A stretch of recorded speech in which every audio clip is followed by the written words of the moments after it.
Assalomu alaykum. Siz Dunyo nigohi YouTube kanalini kuzatmoqdasiz. Bugungi videomiz mavzusi Isroil va Falastin, mojaro tarixi, sabablari va mumkin bo'lgan oqibatlari haqida bo'ladi.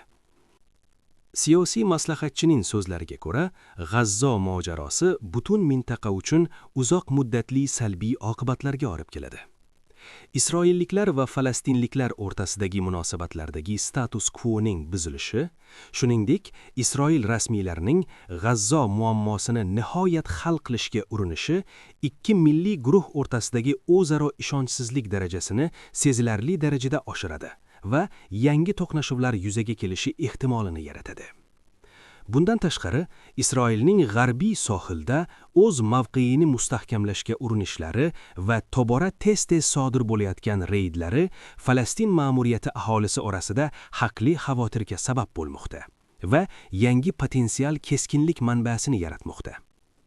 Isroil va arab dunyosi o'rtasidagi muloqotdagi uzilish Washingtonning mintaqada kollektiv mudofaa blokini, Yaqin Sharq NATOsini qurishga qaratilgan sa'y harakatlariga putur yetkazmoqda va umuman olganda, ayniqsa Eron va Isroil o'rtasidagi qarama-qarshilikning kuchayib borayotgani nuqtai nazardan yangi keskinlik bosqichlari xavfini oshiradi. Rossiyada terroristik va ekstremist tashkilotlar taqiqlangan.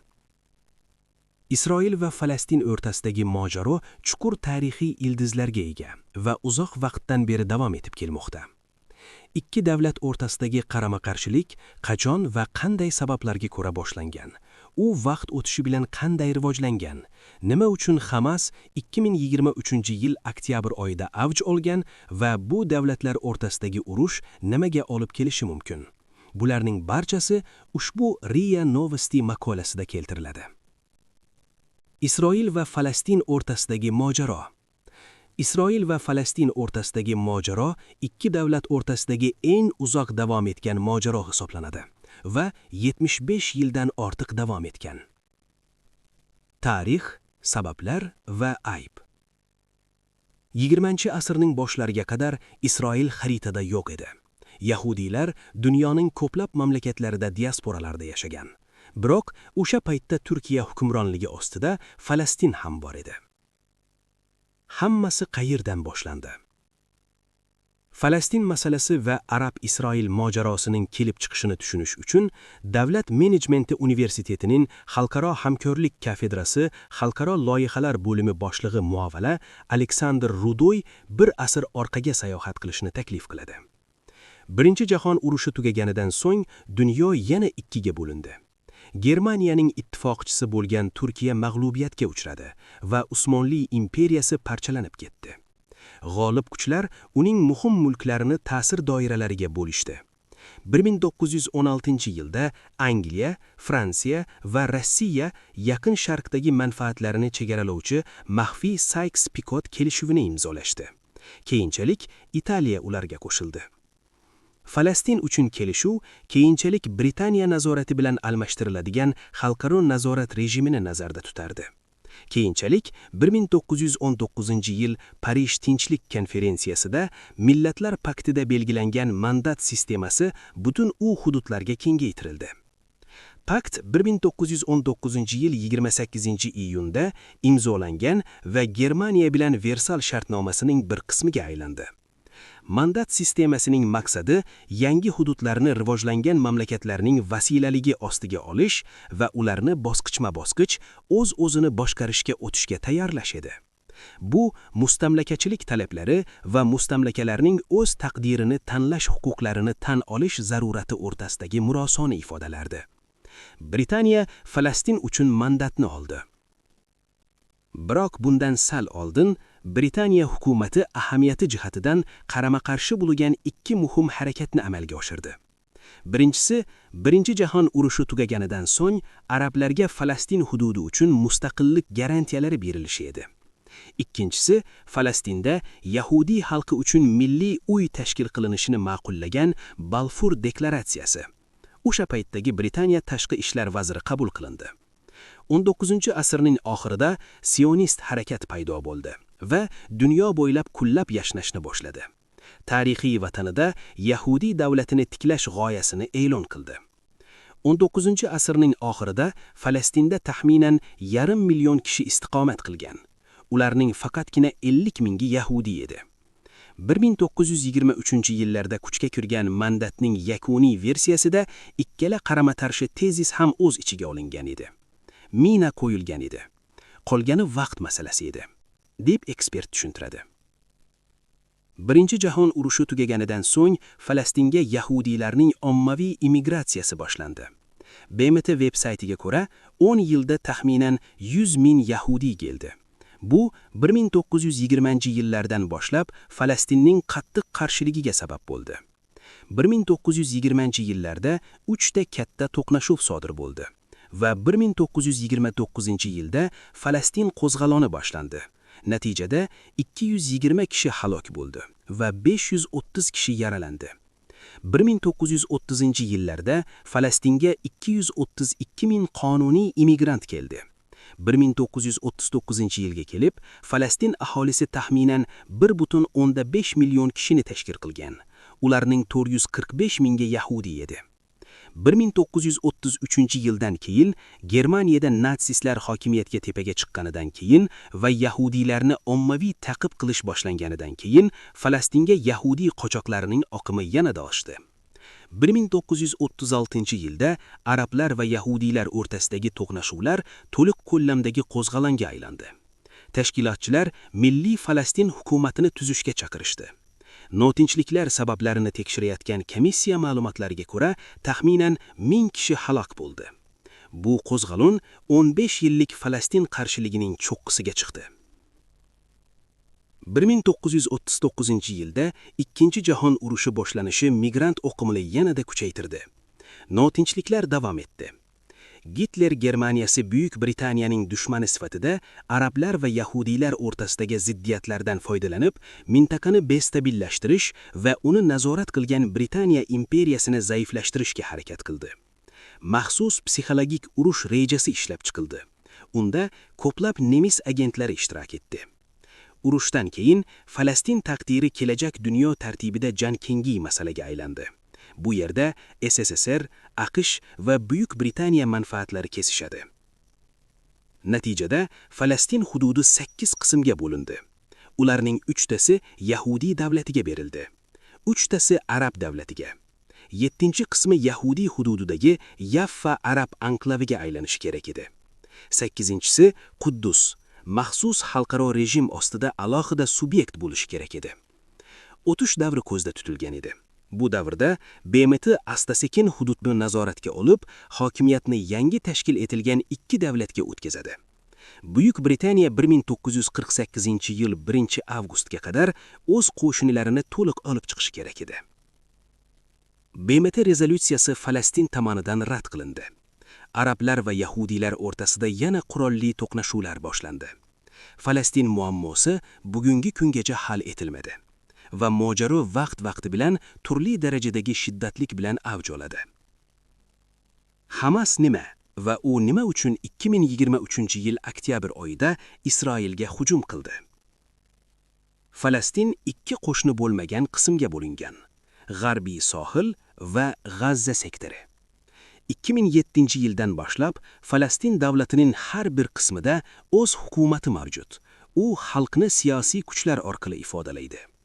G'arbiy sohil Falastin milliy ma'muriyati FMH va G'azza sektorida Hamas islom qarshilik harakati mavjud. Ilgari bu davrdan oldin ular koalitsiyada bo'lgan. Biroq 2007-yildan beri kelishmovchiliklar tufayli bo'linib ketishgan. Hamas 1987-yilga borib taqaladi. O'sha paytda falastinlik Shayx Ahmad Yassin uni Misrning musulmon birodarligi, Rossiyada terrorist deb tan olingan tashkilot tarkibida tashkil qilgan. Hamas mustaqillikka erishgani qaramasdan, ularning aloqalari davom etdi. Harakatning mashhurligi oshdi. Ahmad Yassin Falastinda ijtimoiy infrastrukturani moliyalashtirishga harakat qildi. Bolalar bog'chalari, maktablar va klinikalar qurildi va yangi do'konlar ochildi. Isroil Hamasni radikal Falastin ozodlik tashkilotiga qaraganda afzalroq deb bildi. Ular yangi harakatni sobiq marbiy siyosiy kuchga raqibdari sifatida ko'rishdi va Yassinni qo'llab-quvvatlashdi. 1980 va 1990 yillar boshida ba'zi o'zgarishlar yuz berdi.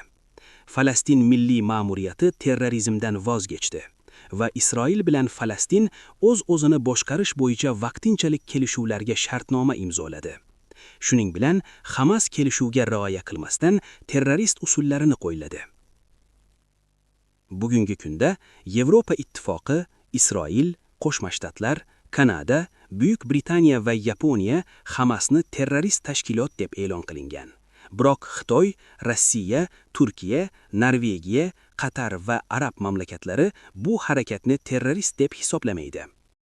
Islomiy qarshilik harakati rahbariyatining rasmiy bayonotiga ko'ra, 7-oktyabr kuni Isroilga hujum qilish to'g'risidagi qaror oz sonli qo'mondonlar tomonidan qabul qilingan bo'lib, ularning maqsadi garovga olinganlarni falastinlik mahbuslarga almashtirish edi.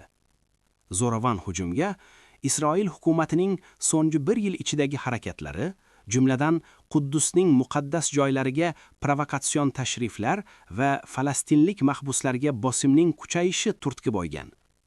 Menimcha, Hamasning Isroilga hujumining bir qator sabablari bor. Rahbarlari tomonidan rasman e'lon qilinganlardan tortib, chuqurroq geosiyosiy sabablarga qadar xalqaro e'tiborni G'azza sektorida yashovchi falastinliklarning muammolariga jalb qilish va Isroil unchalik qiziqmaydigan to'laqonli Falastin davlatini barpo etish jarayonini tezlashtirish, deydi Igor Semenovskiy. Isroil-Falastin mojanosi bo'yicha Rossiyaning pozitsiyasi. 2022-yilda Hamas yetakchisi Ismoil Xaniya Moskvaga tashrif buyurdi va u yerda Rossiya tashqi ishlar vaziri Sergey Lavrov bilan uchrashdi. Muhokama Falastin milliy birligi haqida edi.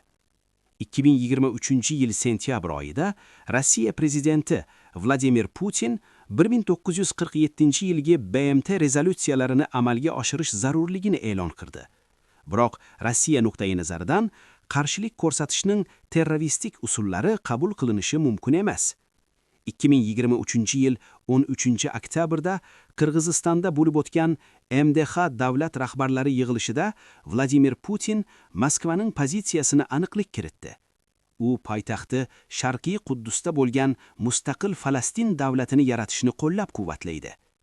Isroil shafqatsiz hujumga uchraganligi, ammo mojaro faqat muzokaralar orqali hal qilinishi mumkinligi aytildi, deydi Vitaliy Tepikin. Urushning mumkin bo'lgan oqibatlari. Rossiya Xalqaro ishlar kengashining siyosiy maslahatchisi va eksperti Leonid Sukanovning fikricha, Isroilning Hamasning anklavga qarshi hujumiga qattiq harbiy javob berishga urinishi, ayniqsa Falastinda ko'plab tinch aholi qurbonlari hisobga olingan holda, mamlakatning mintaqadagi mavqeiga salbiy ta'sir ko'rsatdi. Deyarli barcha musulmon yetakchilari IDF harakatlarini tanqid qilishdi. Isroil va arab mamlakatlari o'rtasidagi munosabatlarni normallashtirish bo'yicha avvalgi kelishuvlar 2020-yilda imzolangan Abraham kelishuvlari shubha ostiga qo'yildi. Yangi ittifoqchilar, masalan, Bahrayn ham kuzning boshida hozirgi muloqot formatidan biroz charchaganliklarini ko'rsatishgan edi va inqiroz boshlanishi bilan hamkorlikni butunlay to'xtatishni tanladilar. Isroilliklar uchun ommaviy yarashish strategik ahamiyatga ega bo'lgan Saudiya Arabistoni bilan muzokaralar ham to'xtab qoldi. Netanyahuning kabineti amalda bosh vazir o'zining avvalgilarini Bennett va Lapidni eng ko'p tanqid qilgan muammoga duch keldi. Arab dunyosi bilan muloqot asosan xavfsizlik borasida boshqa berkik ko'chaga kirib qoldi. Yaqin kelajakda yarashish bo'lmasligi mumkin. Boshqa tomondan vaziyatning keskinlashishi Qatarning vositachilik mavqeini mustahkamladi. U G'azzada gumanitar pauzani ta'minlash va bir necha marta garovga olinganlar almashinuvini amalga oshirishga muvaffaq bo'ldi. Isroil nuqtai nazaridan Dohaning Falastin hududlaridagi ta'sirining ortishi xavfli deb hisoblansa ham, potensial bosim vositasi sifatida Artran uchun hali ham afzalroq. Shuning uchun Isroil ehtimol Qatar va Falastin rahbarlari o'rtasidagi yaqinroq aloqalarga qarshilik qilmaydi, deydi ekspert. Siyosiy maslahatchining so'zlariga ko'ra, G'azza mojarosi butun mintaqa uchun uzoq muddatli salbiy oqibatlarga olib keladi.